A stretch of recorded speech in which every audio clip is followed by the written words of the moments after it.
Caregivers, have you ever felt like nothing is going right? Well, cheer up and welcome to Dave, the Caregiver's Caregiver radio program, where you'll learn how to avoid that dreaded thing called caregiver burnout and how to survive the grieving process. Join Dave and his guests now as they share practice tips and tools that you can start using immediately to help get you through this day.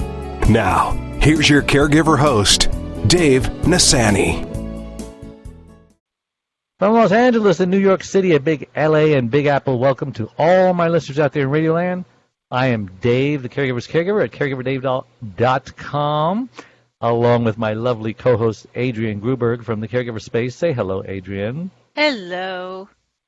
Yes, we're also being simulcast on Caregiver Day. Gosh. Okay, get it together here. We're also being simulcast on Facebook Live. I'll get marbles in my mouth. There, I just spit them out.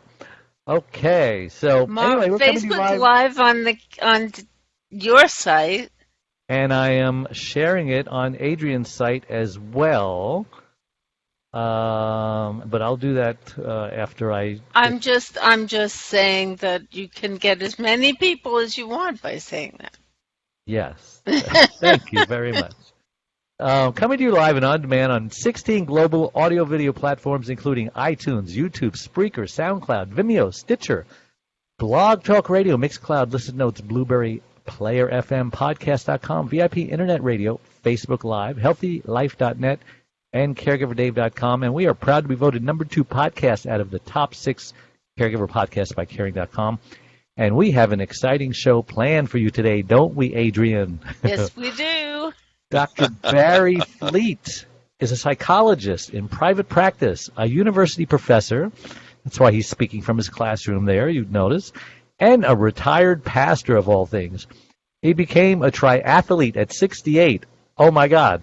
Wow. And a year later, that's not easy, was invited to try out to represent the USA in the age group triathlon. Are you ready? Wait for it. World Championships in Rotterdam. Wow. Yeah, I'm feeling really insecure right now. I'm feeling very inferior.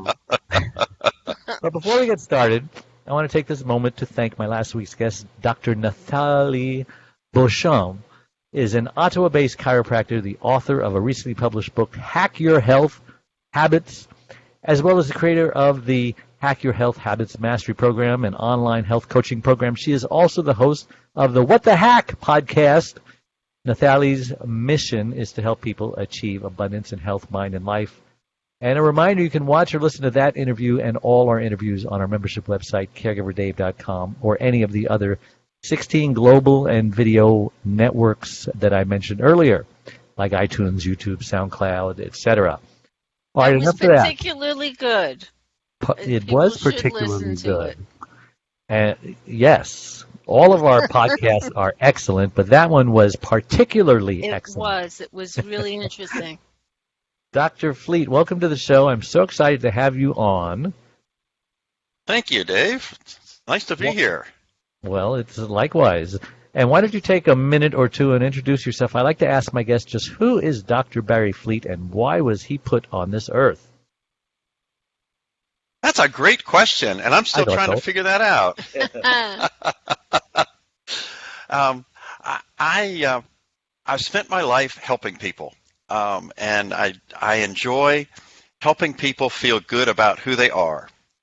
And I think probably the psychological background is that if you go into the dark recesses, I've kind of learned early on that it was my job to make my mother feel good about herself. Mm-hmm. And so I've spent my life looking for people to help and make feel better about who they are and what they're doing.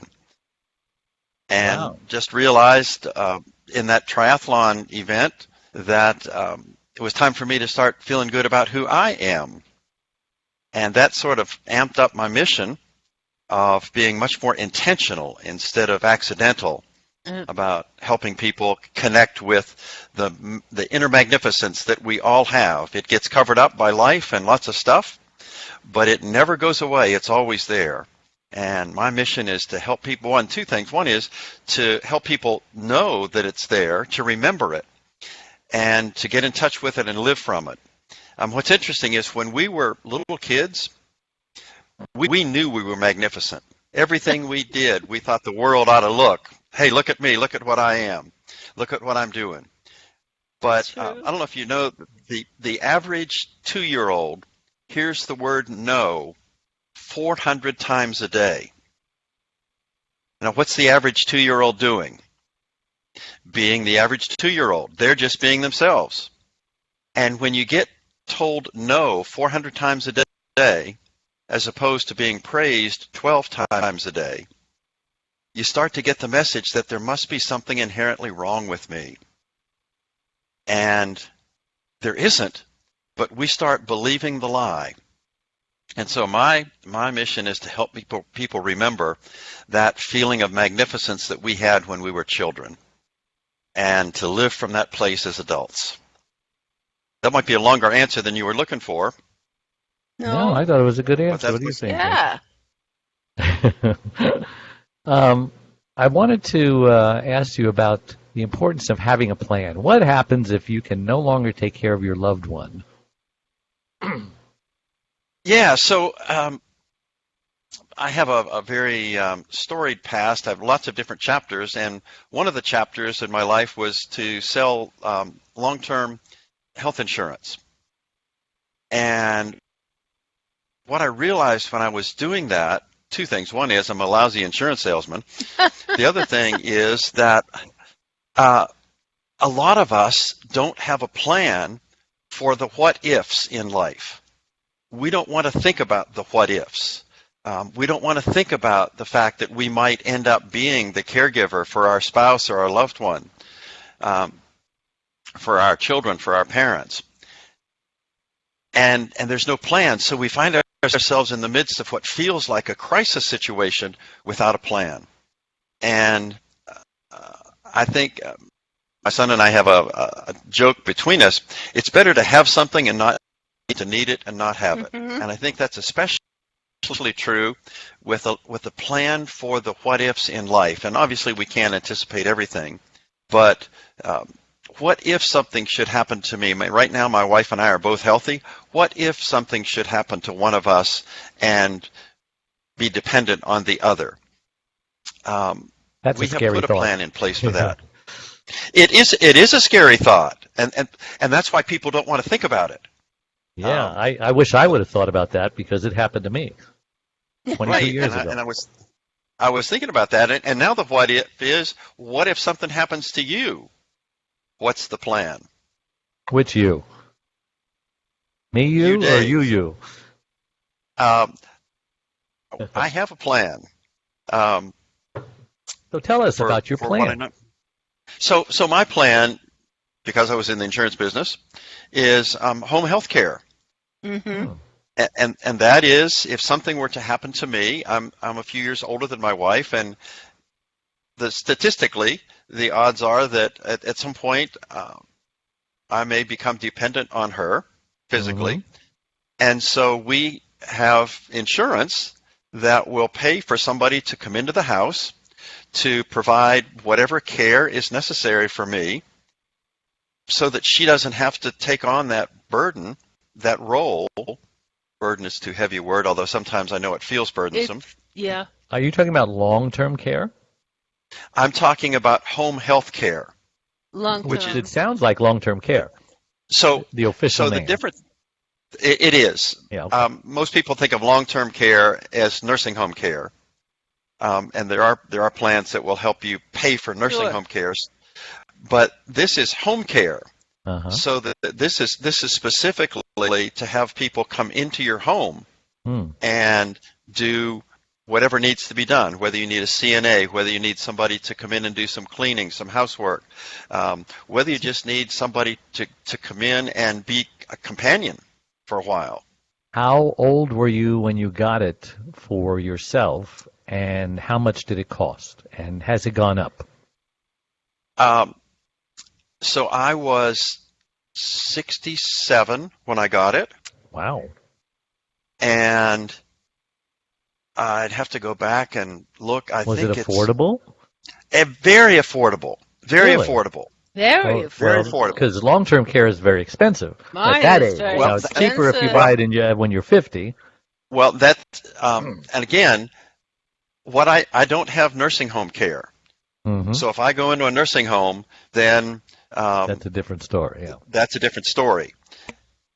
This is to keep me in my home, I see. which is where most people want to be anyway. Sure. And so there's some variables in the cost. One variable is how long can somebody come in? Am I buying a program where somebody can come in for the next 3 years or 5 years or 10 years?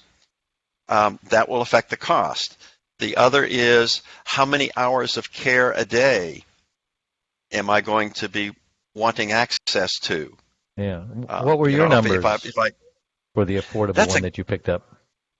I think that what I ended up with was either 8 or 10 hours a day. A lot. Something like that. And so basically what happens is you create a pool of money through your plan. Yeah. And then you only use up what you dip into. So let's say, for instance, that I got a plan that would allow me to have 8 hours a day for 5 years. Yeah. Well, if I only use 4 hours a day, I've extended the plan 10 years. I see. I've extended the resource. So it's basically how big a pool do I want as the safety net out there, or as the resource. Is it more than a couple $100 a month? No, it's less than that. And actually, my wife bought a similar plan at the same time, and because she's younger. she is younger, it cost just a few dollars more to add her onto the plan. Yeah. Mm. Do you know what he's talking about? The funny thing about it. Yes, I do. What's it called? It's long-term home health care. So it's a long-term care policy, but it's specifically but it has special stipulations, and like a rider. I bought a policy when Steve died. I wanted him to get it for me for my 40th birthday, so that it would have been really cheap. But I got it after he died, so it was very expensive. But I can have round-the-clock home health care for as long as I want it.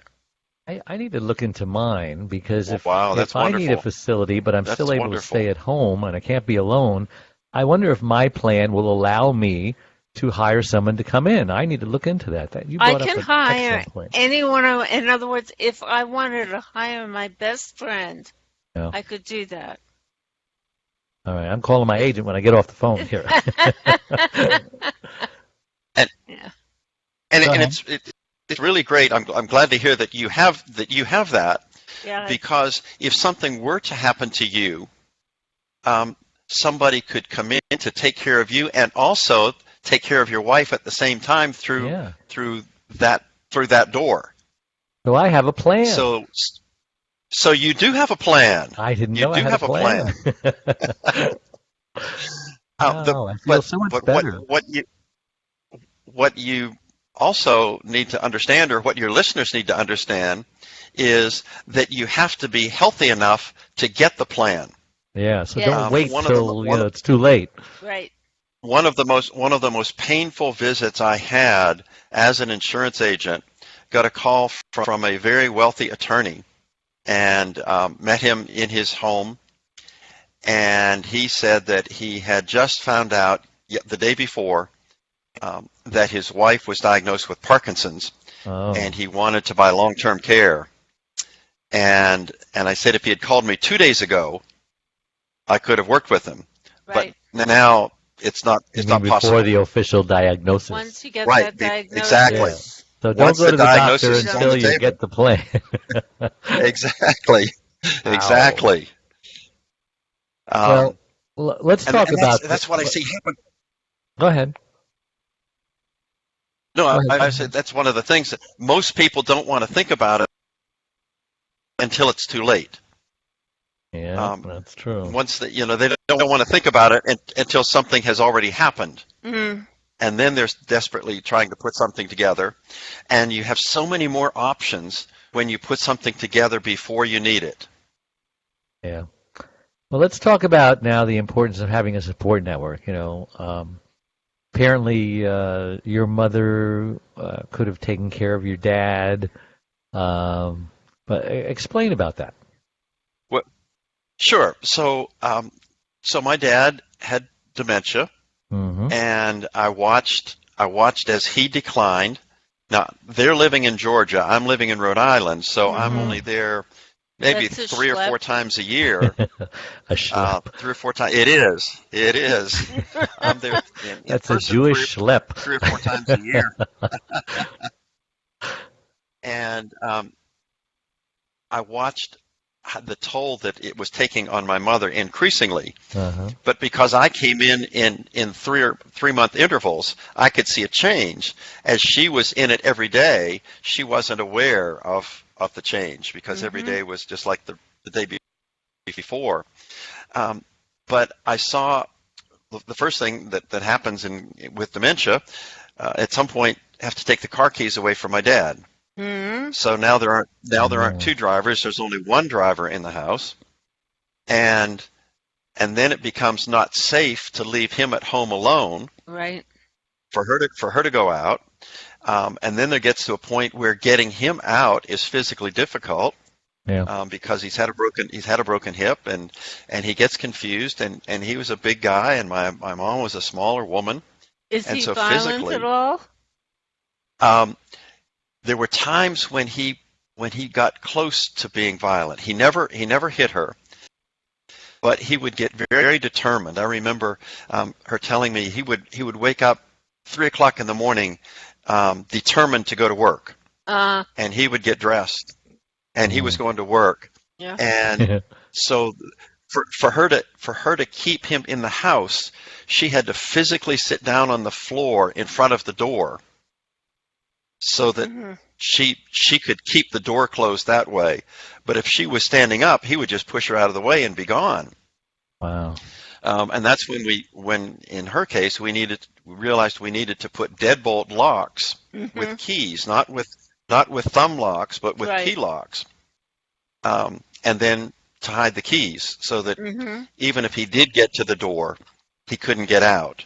And with his dementia, he couldn't figure out to look for the key to know that was the solution.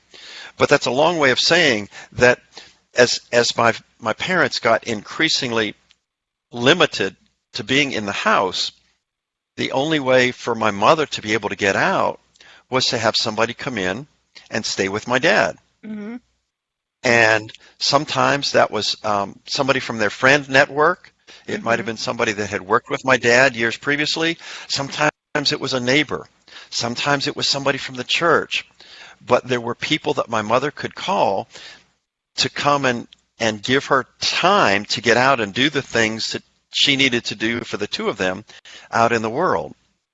The nice thing is that they were so good to her that oftentimes they didn't wait for her to call. They just stopped by.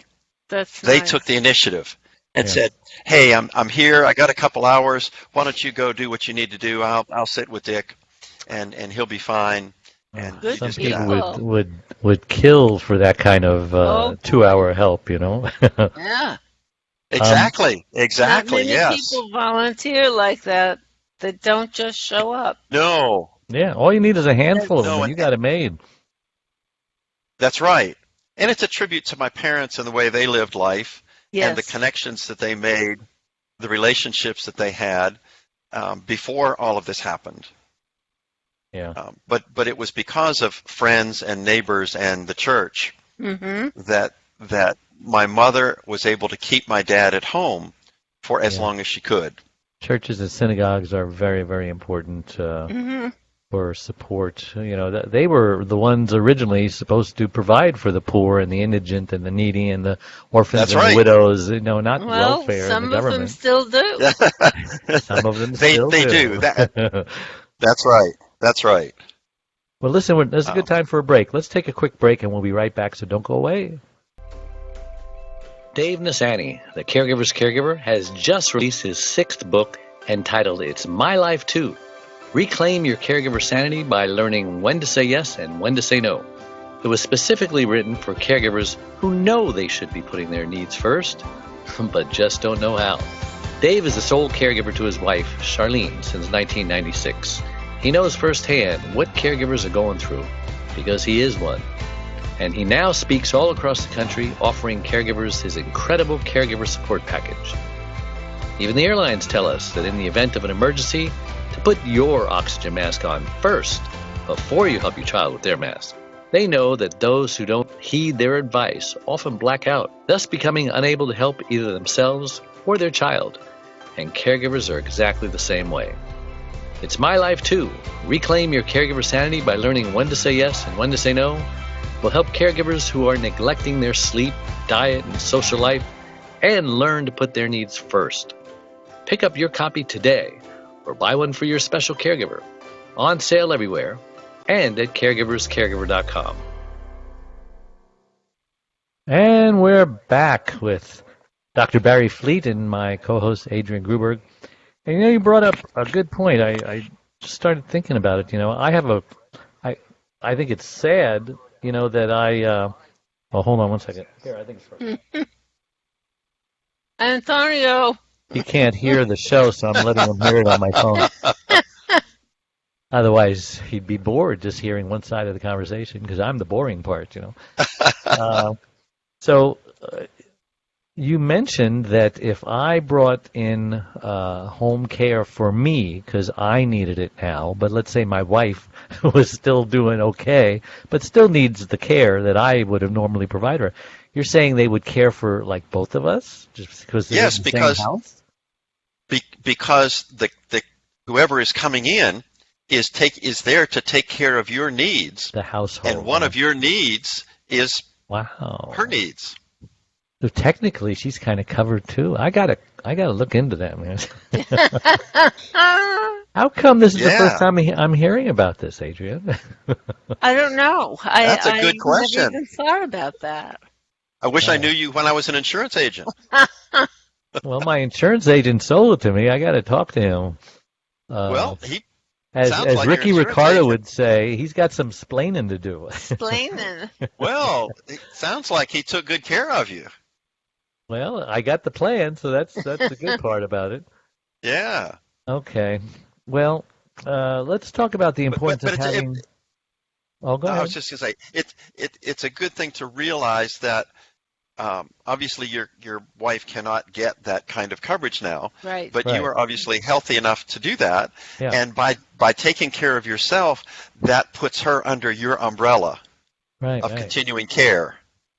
Yeah, and if you say you got yours at 65 and it was reasonably priced, 60. How old? Oh, 67 you said. I was 67. 67. Yeah, so I'm only 65, so even if my plan doesn't cover it, because I got mine when I was 49, believe it or not, it only cost me $110 a month. And so maybe I can still get that kind of a plan even at my age, because I'm in great shape. Yeah, and it may already be part of the plan. Yeah, it may be. That would be awesome if it was. My hunch is that it is. Yeah, because if you can spend the money that they give you, it has a $400,000 cap, I think. So if you can decide which assisted living or nursing home to go into, why wouldn't you also be able to decide, have someone come in to the house? Because it's roughly the same. It costs $3,500 for a cheap assisted living that doesn't serve. That's the one that does serve meals. Costs maybe $1,500 for the ones that don't, and for $1,000 a month, you could probably get someone to come in to take care of your needs. So I think it's very possible. But $1,000 a month? Is that too low? I think that's way Well, too like low, for Dave. 8 hours a day, no? I know, but you'll be dealing with agencies, and And that, yeah, fees are Yeah, they that's a get good point. $30 outrageous. an hour, don't they? They often do get between $25 and $30 an hour, and Yeah. it varies from state to state, the costs. Right. California is But one of the high ones. but you're right. You said that you basically bought a $400,000 pool. Yeah, That's the size of that's your a money good pool. number, right? That's a good number. Instead of Um, getting the insurance writer, I just said no to the writer and got, the same amount of money that a writer would have cost me and got as much as I could for that amount. right. And again, you need to look at the fine print in your policy, but I Mhm. would expect that it would cover you at home, not just wait until you get into a I would facility. expect that Right. too, and I'm going to find out for sure. So let's talk about the importance of having a life beyond caregiving, right? Because Yes, I preach this all the time. Caregivers, they start neglecting their friends. Now they're isolated. They don't have a life anymore. Now they're depressed. Now they start, not showering. Nobody wants to hang around a smelly caregiver. So, I mean, you get the picture here. Tell us what you preach over there. oh, absolutely. Because it's just what the ad for your book about the oxygen mask coming down and the safety check at the airport and the airline. If you can only be a caregiver as long as you are healthy and well, and if the extent to which you allow yourself to deteriorate because of the caregiving, you're actually putting your loved one in jeopardy. You talked about getting depressed. The other thing that I saw so often as a pastor is the frustration and the anger.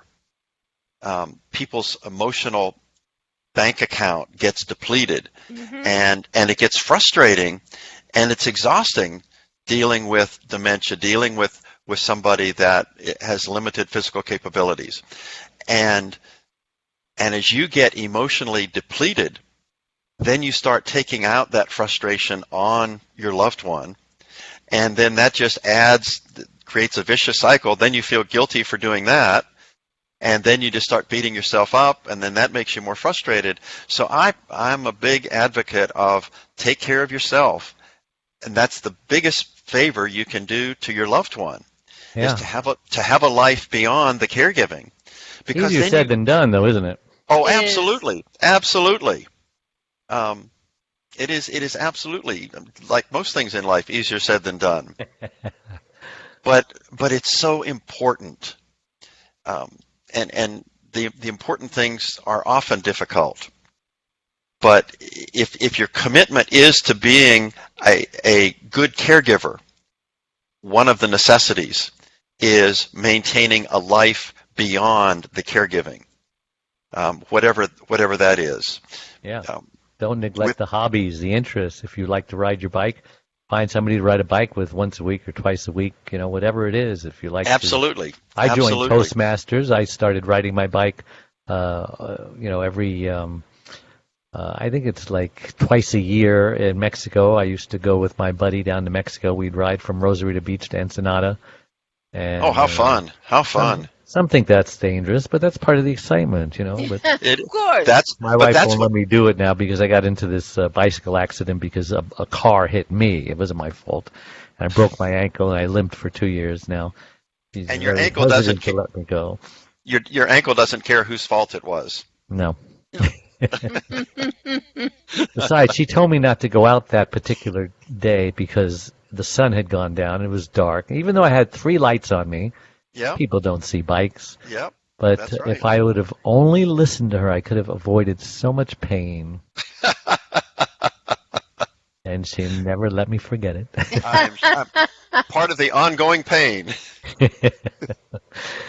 Well, the importance of having someone who can help make rational decisions versus those based on emotional, would you say you had some personal experience with that, with your mother's.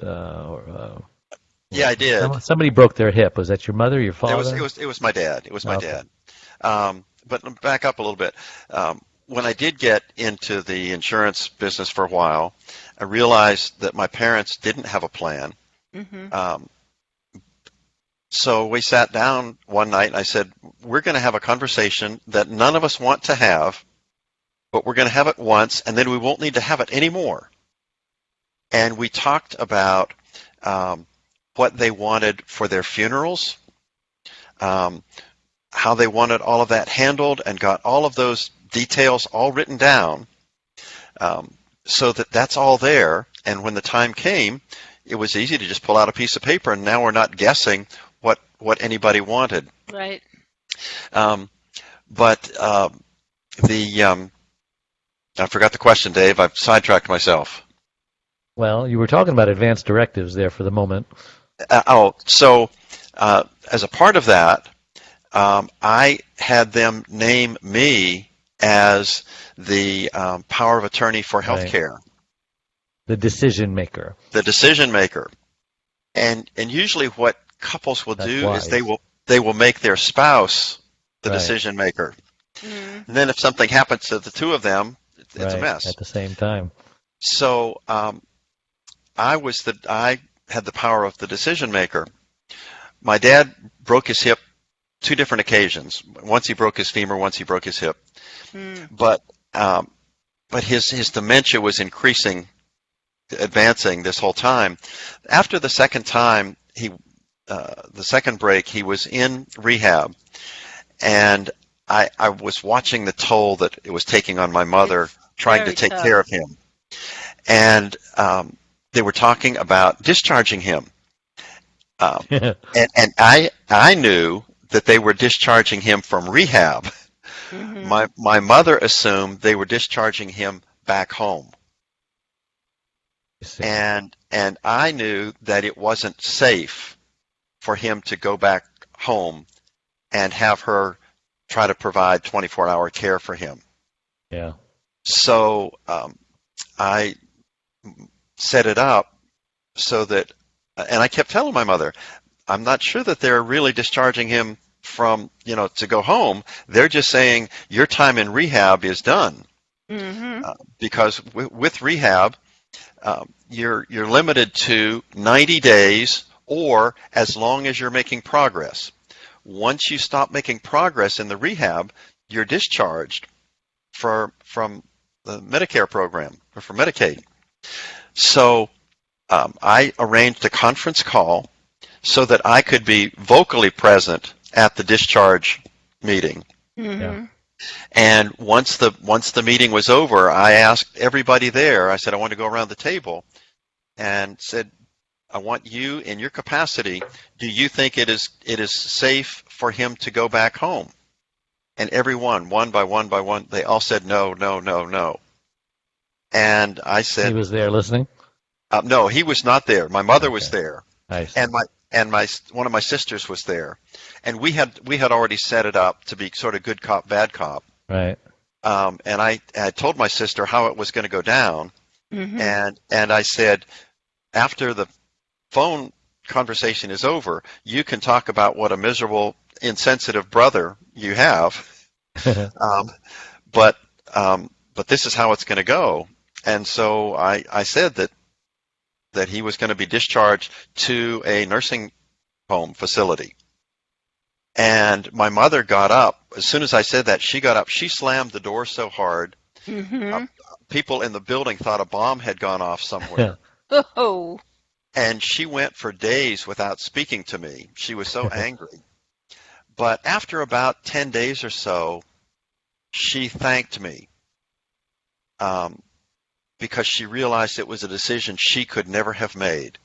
As his wife, she could never have made the decision that she couldn't take care of him any longer. So that's why she was mad, because she wanted to be the person to take care of him at home. Absolutely. But was in denial about what that really involved. Absolutely. And the other thing about that is, after my dad broke his hip the first time, I talked to my mother about alternative care for him, and she didn't want to hear it. So that's the emotional piece. But I and one of my sisters went ahead and we did some research. We interviewed and toured a bunch of different facilities. Mm-hmm. This goes back to the plan, so that if it came to the point where, in my judgment, because I'm now the decision maker, it isn't safe, then where are we going to go? And so we already knew we had a plan in place, and it was just a matter of calling these people and saying, hey, do you have a bed? Because we need it. And that was an easy transition. Yeah. So, and we had set it up so that my mother could stay at home, get up in the morning, have her morning coffee, get dressed at her leisure, go to the nursing home, visit with my dad, feed him lunch. Better. Yeah. He would take a nap. She could go home and take a nap or go to the grocery store, whatever. Whatever. She could go back to the nursing home, be with him for supper, be with him as he got put to bed, and then she could go home. He's got 24-hour care. He's got 24-hour care. All night long. And his dementia was at the point, with his broken hip the first time, he needed to use a walker. But he didn't remember that he needed to use a walker, and so he would get out of bed and try to go to the bathroom. So I found out she was sleeping, physically holding on to him, so that if he tried to move, it would wake her, which told me that she wasn't really sleeping at all. Right. She was laying there with her eyes closed, waiting for something terrible to happen. This is such an important message because this is so common. Many of this starts with a silly promise that they made to each other. Don't ever send me to a nursing home. Repeat after me. You will never take me to... What do you do with these people who made these promises that I will never put you in a nursing home? How do they get out of that? How do they weasel their way out of that one? It's a tough one. I think, and again, as a pastor, what my argument to them was, your commitment was to give them the best care possible. And it was in that spirit that you made that promise. Right. It has now gotten to the point where you can no longer do that alone. And if the spirit of your promise was having your loved one have the best care possible, and so having them in a facility where they could get 24-hour care, that's the spirit of the commitment. And it's painful. There's just no other word for it. It's a painful decision. But it's a decision that is ultimately made out of love, not guilt. Yeah, and I tell caregivers all the time how to get out of it. You go back to your loved one that you made this silly promise. And I says, I made a promise. I'd never put you in a nursing home. But I realize I made a terrible mistake. I want to renege on that promise right now. That promise is null and void. But I'm going to make a new promise that I will give you the best care possible. There you go. And right now, that is not with me because I can't watch you 24/7. And you can come up with a couple of examples. You broke your hip because of that. You went out wandering because of that. Whatever it is. Whatever. And and that's how you actually tell them. And if they're reasonable enough to understand, listen, great. If they're not, well, they're not going to listen anyway. You just have to do it. But or have someone like you, the decision maker, do it for them. Mm-hmm. But the important step in that is we have to come to terms in our own mind that that's the most loving thing to do. Right. That's the hardest one. And that's the hardest one. Once we have convinced that part of us, then giving the message to our loved one becomes a much easier step. Yes. But it has to come from a place of conviction within ourselves. Yes. We need to take another break. We'll be right back because time is slipping away from us. Don't go away.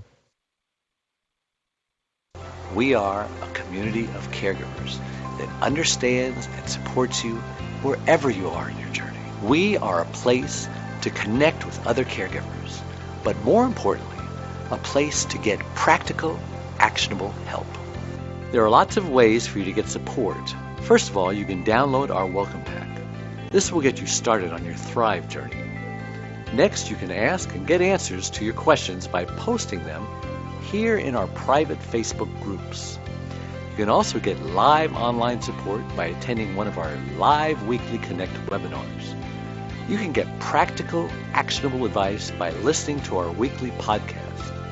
You can hear and read other stories about other caregivers' experiences, plus add your own in our weekly Share Your Story forum, posted every Tuesday in the Facebook group.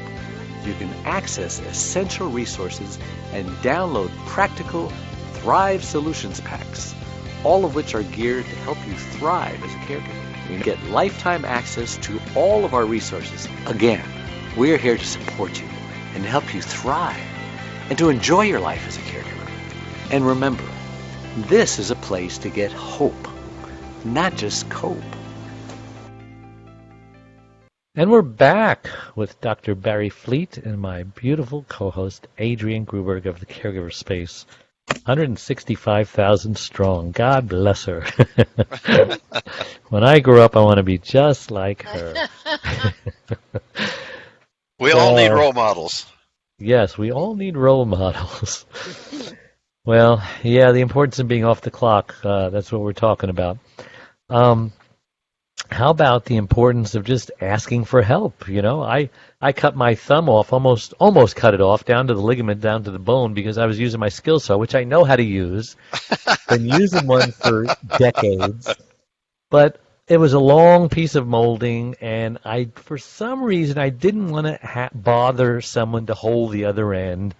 Yeah. Because caregivers don't like to ask for help. You know, they don't want to be indebted. They don't want to trouble somebody. They don't want to be any trouble, any inconvenience to them. And it got away from me. And I'm the caregiver's caregiver, and even I can't ask for help. What's all that about? Well, a lot of that is about pride. And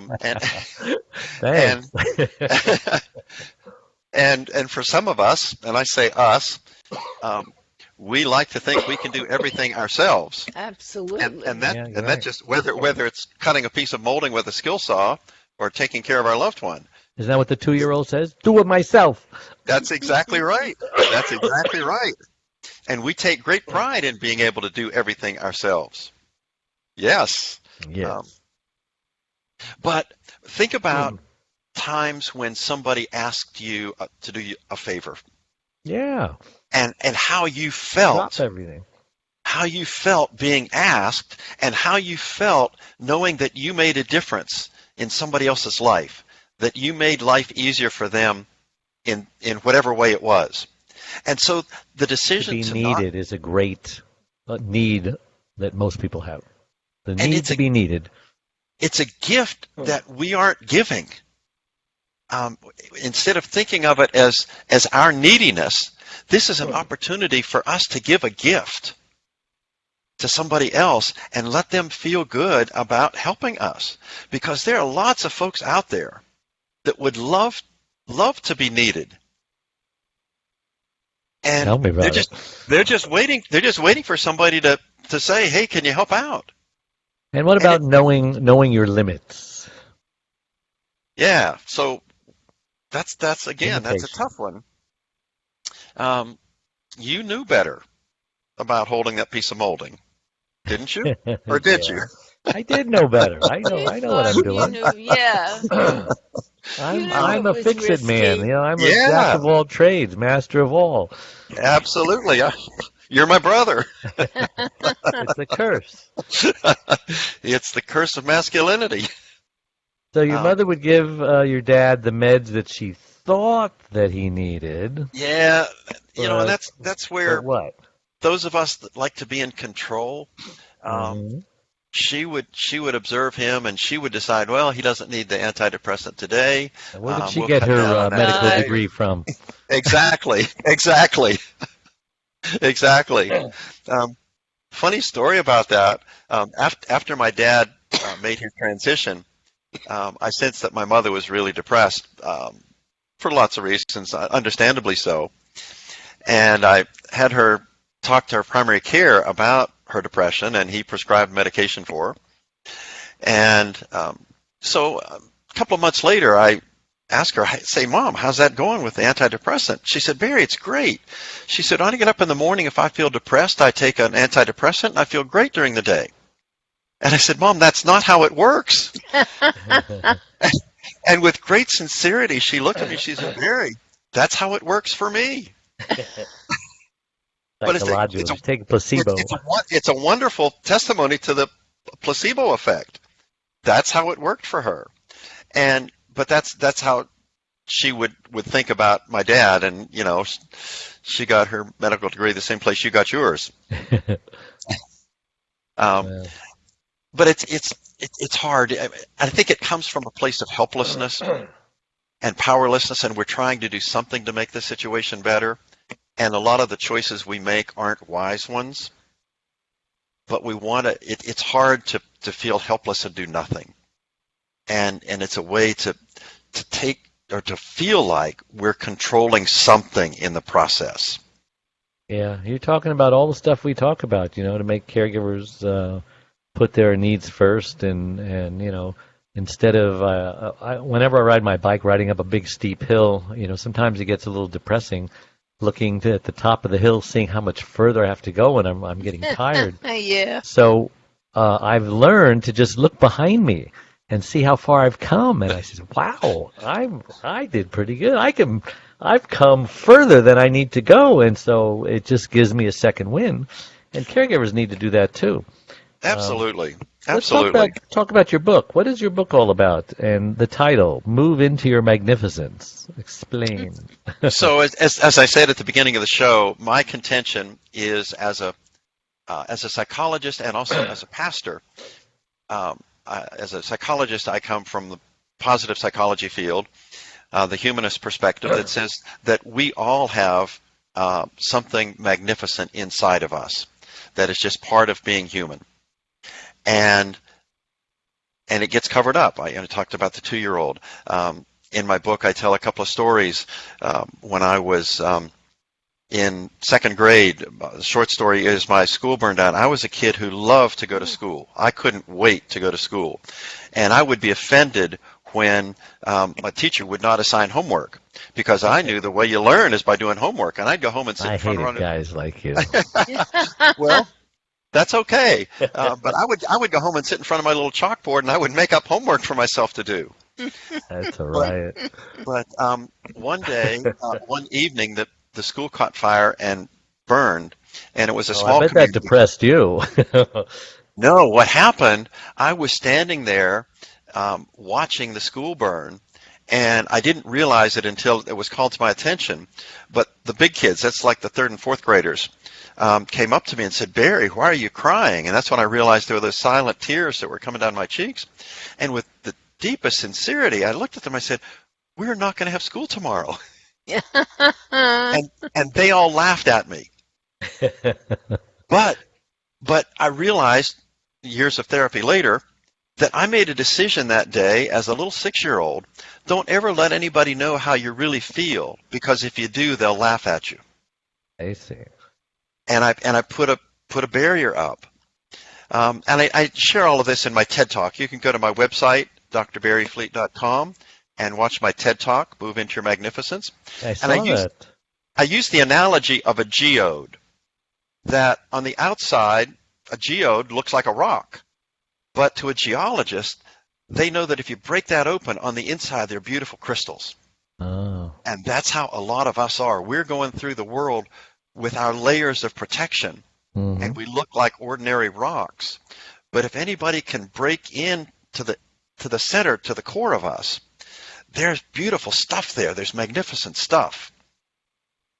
And so that's what I'm about, is reminding people that we've got magnificent stuff in us, and being committed to finding ways of getting in touch with that and living from our magnificence instead of living from all of our layers of protection. Yeah. Hey, we have something in common. We both did a TEDx talk. Yeah. You're my bro. Where is Bryant, you? Bryant University is in Smithfield, Rhode Island. Ah, I wasn't too far from you. I was in Wilmington, Delaware. Yep. Hop, skip, and a jump. Well, in East Coast language, yeah. It's probably what, Very 8 or 10 close hours? to 8 or 10 Philadelphia. hours? Okay, so 7 hours to Philadelphia. If we're walking or driving. No, if we're driving and if the traffic isn't bad. Right. I see. Well, that does sound pretty far, Yeah. doesn't it? Well, and the importance of giving credit to yourself for what you can do, as I said. The importance of recognizing both your own and your loved one's inner magnificence. That's and that's important. in order to be a caregiver and to do it well, we have to continue to see the magnificence that is there in what sometimes is the shell of something that was. Mm. And I think about my dad with his dementia. When my dad made his transition, I had already lost my dad years before that actually happened. And so it was a body that looked like my dad, but my dad wasn't there. Right. But to continue to see the magnificence of the man that he was is what allowed us all to continue to love and care for him. Yeah. And so we need to see that in the loved one, but also to claim it for ourselves. Mm-hmm. Yeah. What do you say to the people who say, I'm not going to go visit my mother. She doesn't even know I'm there, doesn't recognize me anymore. What do you say to them? Well, in my nicer times, I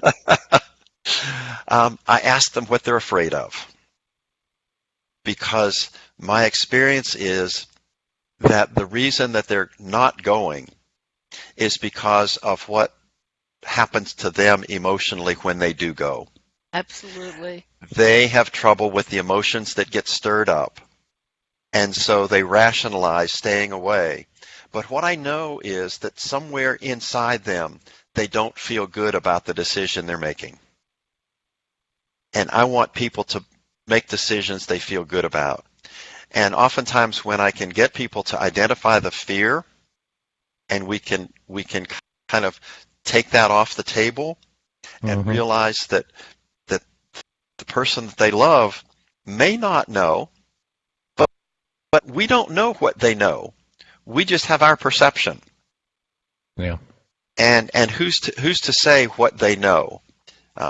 We know when in dealing with people who are unconscious or seemingly unconscious, that the sound, the hearing is the last sense to go.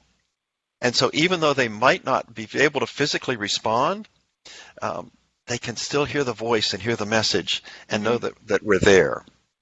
And so I think it's important for us to go, to honor the relationship that was, and to not let our feelings get in the way of the greater feelings of feeling good about the decisions we're making. Yeah. I take a slightly different trek when I tell people. There was a book that I skimmed through one time. It was called Moments. I don't remember the author. I should really promote that book because it's a great book. It talks about how dementia patients, Alzheimer's patients, just have moments. You know, they might have like a 30-second moment. Similar to the movie The Notebook. You know. Yeah. And then all of a sudden it's clarity. gone. You know. Or you might put some headphones on them of 40s music during the war that would bring them back, and then all of a sudden they're gone. And they live for the moments, and you can experience the moments with them. And even if that moment only lasted 5 seconds or 10 seconds, they were there for 5 seconds, now they're gone. After the moment, they still feel very good. They feel calm. They don't know why they feel calm. They don't know why they feel happy. They don't know why they feel peaceful. Well, it's because they just had a moment, but they don't know it. Yeah. But you automatically, just by showing up, oh, so-and-so is here, and then they'll forget, well, who are you? But for that brief moment, doesn't matter. You've made them a little happier, a little more comfortable, and so that's kind of what I tell them. I had one of those moments with my dad in his dementia, and we were sitting there, and he was, for the most part, talking nonsensically, and all of a sudden he turned and he looked at me, and I don't even know what the prompt was, but he said, "Bary, you have to have something to retire to, not just something to retire from."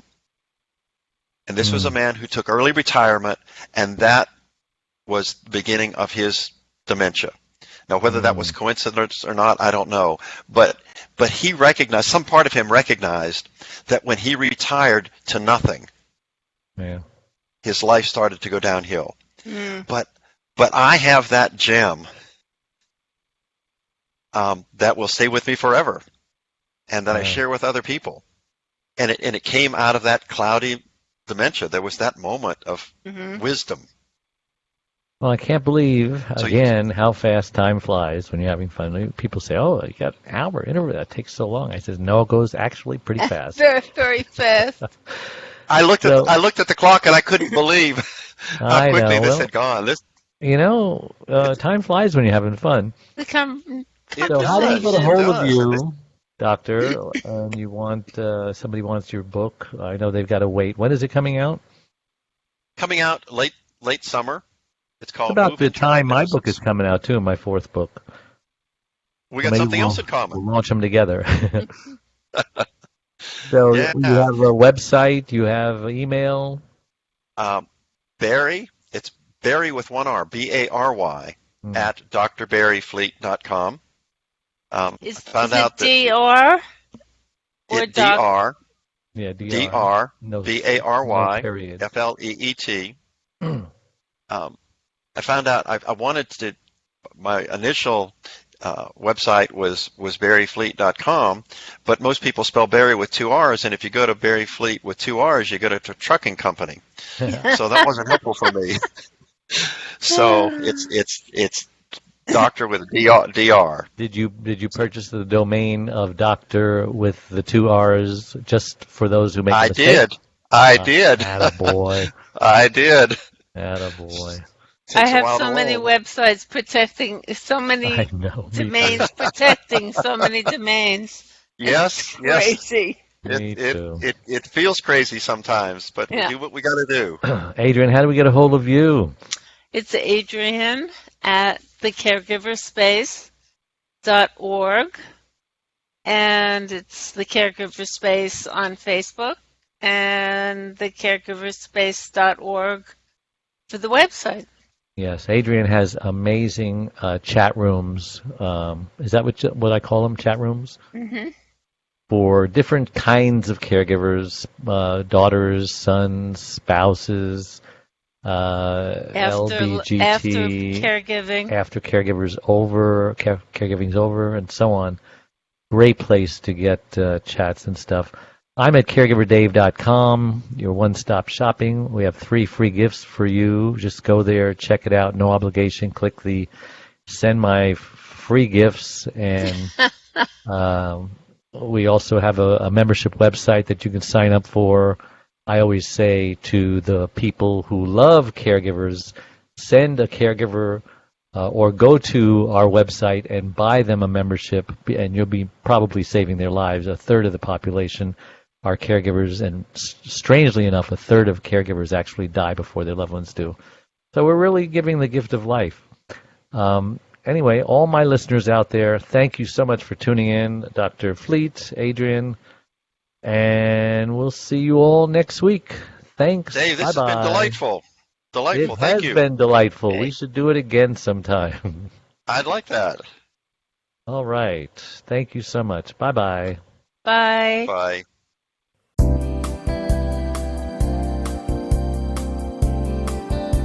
Thank you for listening to the Caregiver's Caregiver radio program with Dave Nasani.